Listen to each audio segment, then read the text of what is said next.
Thank you for joining me today. It's Brian Gubernick, and welcome to the No Days Off podcast, where we believe that every single day brings a new opportunity to get better.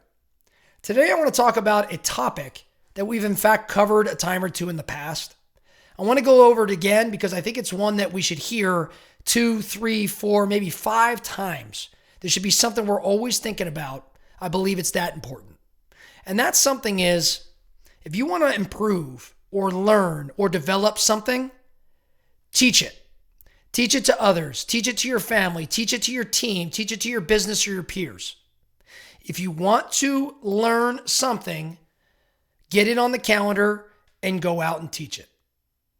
If you're running a business and say you want to get better at sales conversion, teach others how they can get better at sales conversion. If you want to be a better leader, go teach others the 5 things that you can do to become a better leader starting today.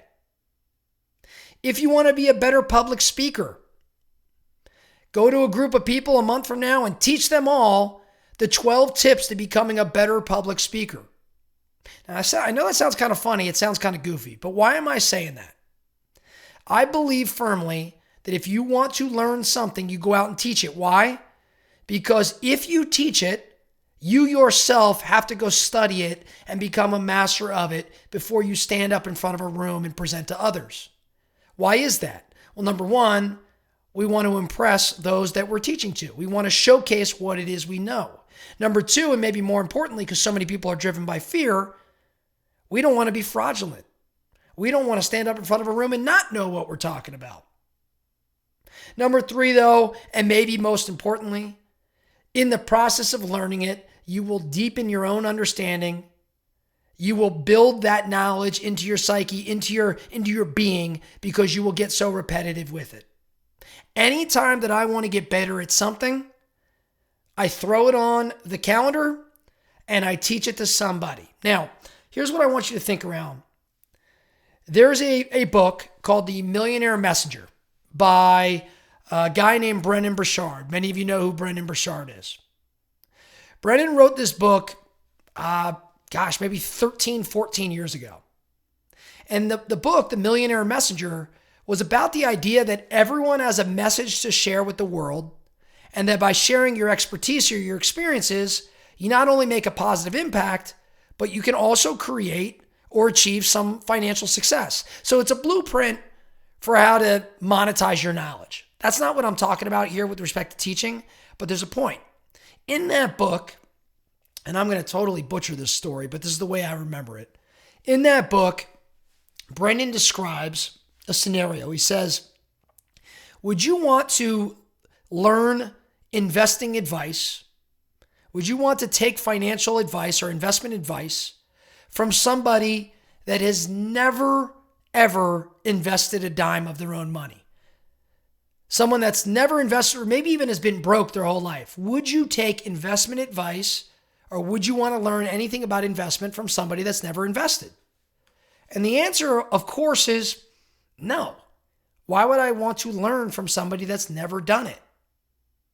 But then Brendon follows that up with, would you take investment advice or would you learn investments from somebody that's never invested their own money, but has just interviewed 10 of the world's top investment minds and taken their best practices, put it in a presentation, and is ready to show it to you over the course of an hour? Would you take advice from that person? The answer is yes. Now, what's the difference between the first guy who's never invested and the second person who's also never invested but has now studied 10 of the top investment minds in the world? The difference is the knowledge that that second person now possesses, even though they haven't put it into practice yet. Why do I tell you that story? Because too often we lack confidence in teaching or presenting around something because, well, maybe we haven't done it. And I'll tell you, that's not what makes you fraudulent. What makes you fraudulent is if you've acted like you've done it. But if you stand up in front of a room and say, hey, here's a story. I'm working on my own sales conversion. As a matter of fact, it's not great. I don't have a great track record yet. But I did just spend the past 30 days reading every book I could find about sales conversion. I interviewed 5 of the top salespeople I know. I spent hours on the internet reading the best tactics of those that convert at the highest levels. And I've even started testing some things on my own. I'd like to share that with you. Do you think people would show up for that class? Of course they would. If you were not known to be a great leader at all, as a matter of fact, maybe you'd fallen on your face as a leader multiple times, but you said to the room, I may not be the best leader, I'm still working on it, but I just read 3 John Maxwell books. I just read 2 Ray Dalio books. I just watched a Simon Sinek TED Talk. And I've done these 7 other things, and I've compiled all of my insights into one 30-minute class that I want to share with you. Think that class would be valuable? Of course it would be. So, what's the point today? What am I trying to stress to you today? Number 1, if you want to learn something, teach it.